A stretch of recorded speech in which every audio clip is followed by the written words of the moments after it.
भारताचा 76वा प्रजासत्ताक दिन खुलताबाद तालुक्यात मोठ्या उत्साहात साजरा करण्यात आला।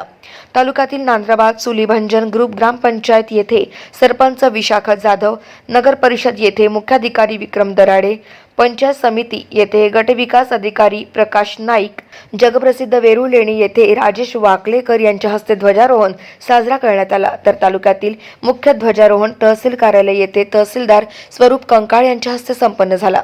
खुलताबाद तहसील कार्यालय येथे संपन्न झालेल्या या प्रजासत्ताक दिनाचे वैशिष्ट्य आणि आकर्षण म्हणजे नुकतेच खुलताबाद तहसील येथे 2 महिन्यांपूर्वी रुजू झालेले नायब तहसीलदार सुभाष पांढरे हे होते।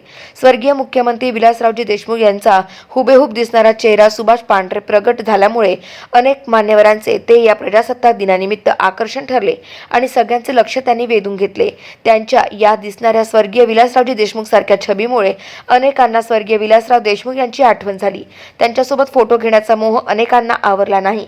या प्रजासत्ताक दिनानिमित्त शहरातील अनेक शाळा आणि महाविद्यालय यांनी विविध सांस्कृतिक कार्यक्रमाचे सादरीकरण यावेळी तहसीलदार स्वरूप कंकाळ, गटविकास अधिकारी प्रकाश नाईक, मुख्याधिकारी विक्रम दराडे, पोलीस निरीक्षक धनंजय फराटे, भद्रा मारुती संस्थाचे अध्यक्ष मिठू पाटील बारगळ, वनपरिक्षेत्राधिकारी पेरकर, बांधकाम विभागाचे कोलते असे अनेक मान्यवर पदाधिकारी आणि गावातील नागरिक मोठ्या संख्येने या ध्वजारोहणास तहसील कार्यालयाच्या प्रांगणात उपस्थित होते।